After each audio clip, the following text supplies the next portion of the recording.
Bonsoir à tous et bienvenue à ce nouveau partage. Vous savez, l'heure n'est plus à la perte de temps, mais plutôt on devra racheter le temps parce que les jours sont mauvais. Les jours sont mauvais. Ne prenez pas, vous savez, il ne faut pas être religieux. Il ne faut vraiment pas être religieux. C'est une réalité. Le juste vivra par la foi.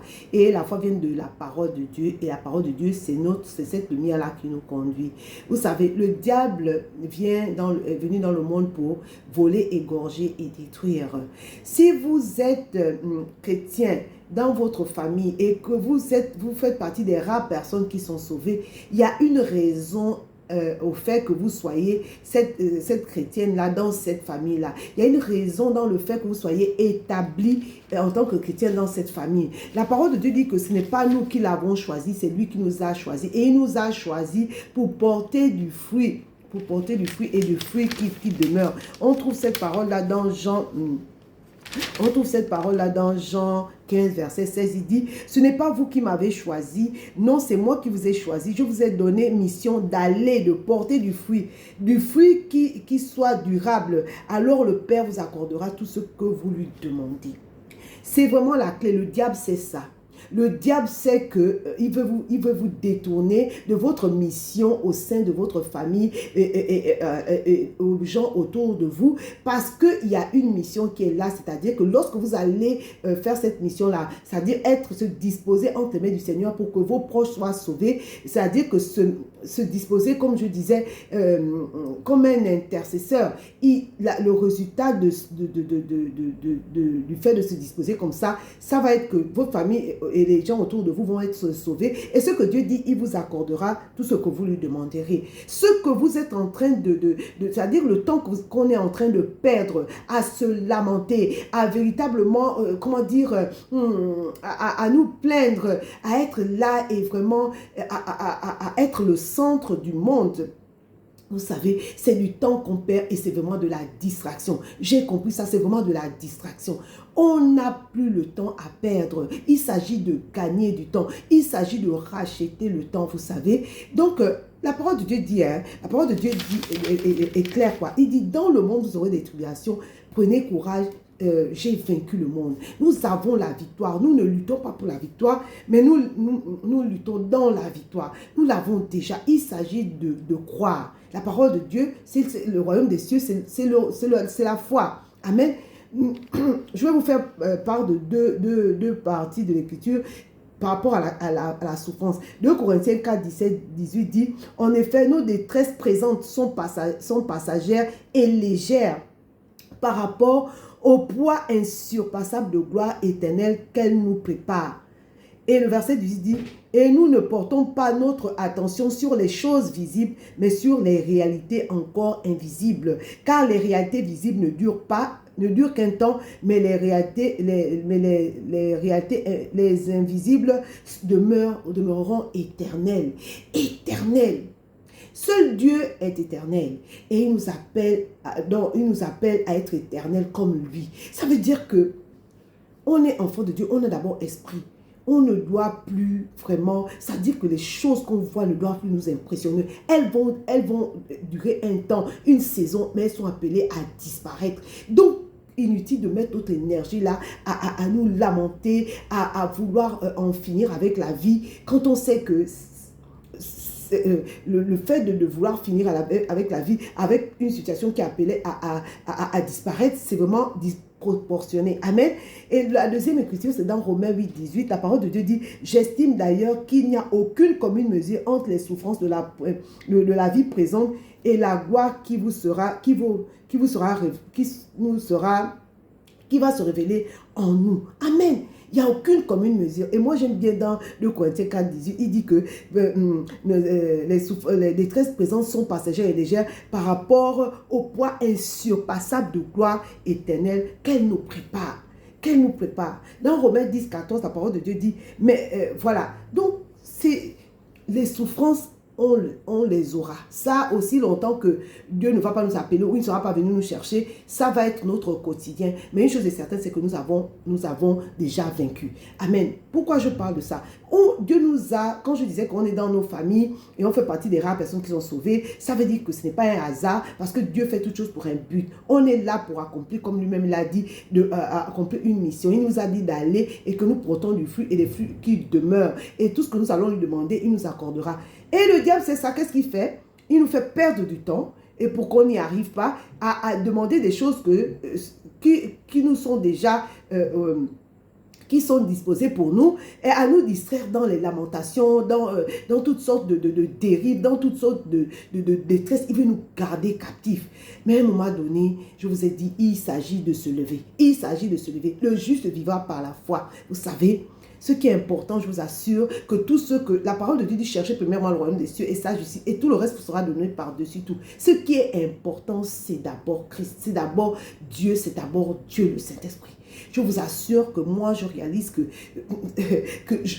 le Seigneur prenne tout ce qu'il veut de moi, tout ce qui m'appartient, tout ce que je considère comme mien, qu'il prenne ça. Ce dont j'ai besoin, c'est lui dont j'ai besoin. Parce que cette vie-là s'arrête là. Mais après, on va vivre l'éternité. Que ça soit en enfer ou au paradis, c'est pour l'éternité. Donc, à un moment donné, on doit se ressaisir. On a dit au milieu des situations que nous traversons, nous devons, cultiver la marche par la foi qui est la résilience. Ça veut dire s'épanouir dans un milieu hostile. Ok. Je vous parle aujourd'hui, vous savez, la parole de Dieu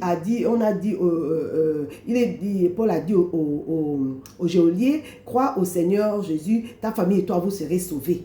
Crois au Seigneur Jésus, ta famille et toi. Il a dit, et c'est pareil pour le centenier, mais ce n'est pas automatique. Dieu ne peut pas intervenir dans les affaires des hommes si quelqu'un ne se positionne pas. Dieu dit que, réveille ma mémoire, viens, plaidons ensemble, parle toi-même pour te justifier. Pourquoi il dirait ça s'il peut directement intervenir? Il dit dans Ézéchiel 22, 30, il dit, je cherche parmi eux un homme qui élève un mur qui se tienne à la brèche devant moi en faveur du pays, afin que je ne le détruise pas. Peu importe, vous savez, le diable, c'est un menteur. Il est derrière les personnes pour leur faire agir comme ils agissent. La parole de Dieu dit que nous n'avons pas à lutter contre la chair et le sang, mais contre les dominations, les autorités, les esprits méchants qui sont derrière ces personnes-là, qui les font agir comme elles le font. Et la parole de Dieu dit qu'ils sont aveuglés. Ils sont aveuglés au point de ne pas voir resplendir la splendeur de l'évangile. Mais vous savez, la parole de Dieu dit dans Romains 10, 14, mais comment feront-ils appel à celui s'ils n'ont pas à lui, s'ils ne l'ont pas cru en lui? Et comment croiront-ils en lui s'ils ne l'ont pas entendu? Et comment entendront-ils s'il n'y a personne pour leur annoncer? Et comment y aura-t-il des gens pour l'annoncer s'ils ne sont pas envoyés?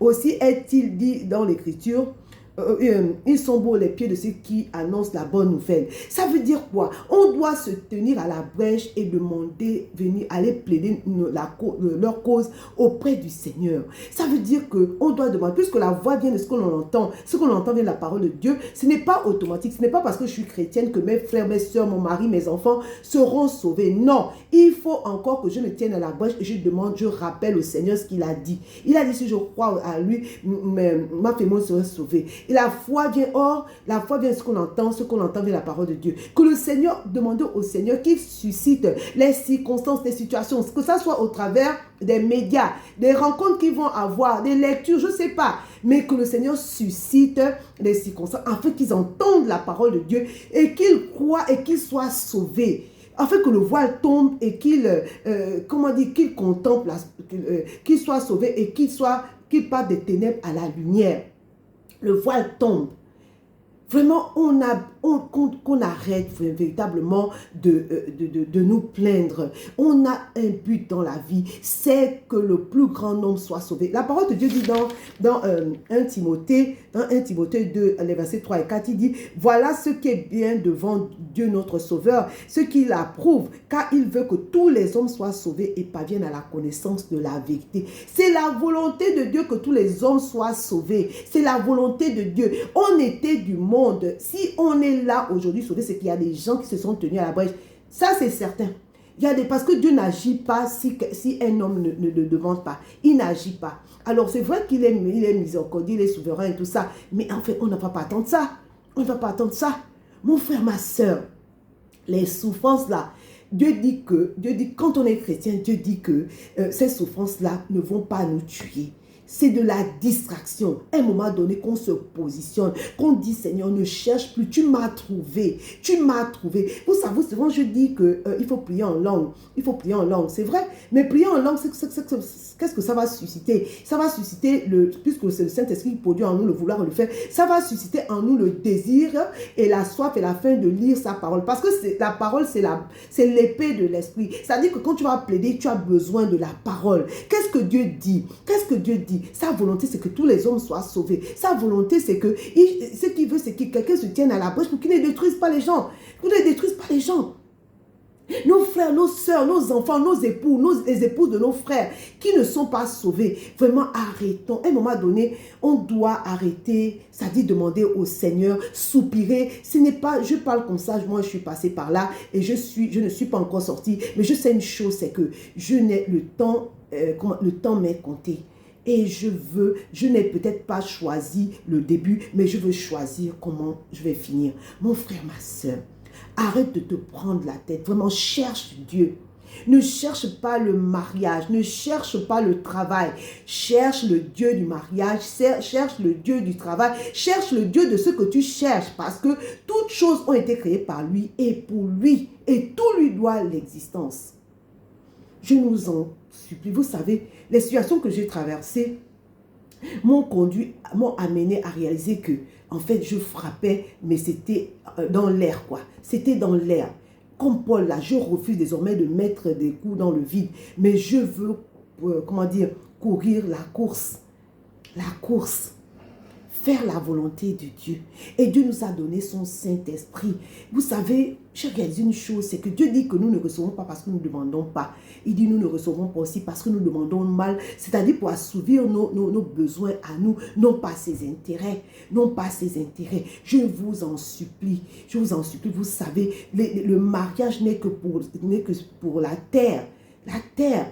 Là-bas, nous tous, nous serons comme des anges. Il n'y aura pas de femme, il n'y aura pas de mari, il n'y aura pas d'épouse. Il n'y aura pas d'épouse.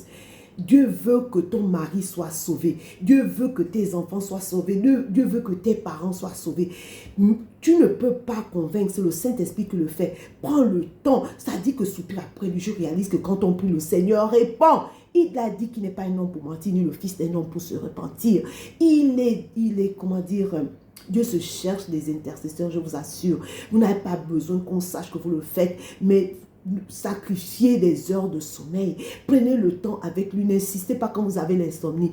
Plutôt, allez-y dans sa présence. Commencez à le louer. Commencez à, je ne sais pas, mais faites quelque chose. Je vous assure que Dieu va se manifester et vous verrez. Et ce que je veux encore dire, insistez. Lorsque vous allez, il dit que lorsque nous allons, il dit que quand on va porter du fruit comme ça, qu'est-ce qu'il va faire? Tout ce qu'on va lui demander, il va nous le donner. Ça revient à dire que cherchez premièrement le royaume des cieux et sa justice et tout le reste sera donné par-dessus. Ce qu'on cherche là, en nous battant, en voulant vraiment garder notre confort ou quoi que ce soit, je vous assure que c'est une perte de temps, c'est une perte d'énergie et Dieu n'est pas dans les lamentations, Dieu n'est pas dans les plaintes parce que il nous a donné sa parole et lui, il agit sur sa parole et non pas sur nos lamentations.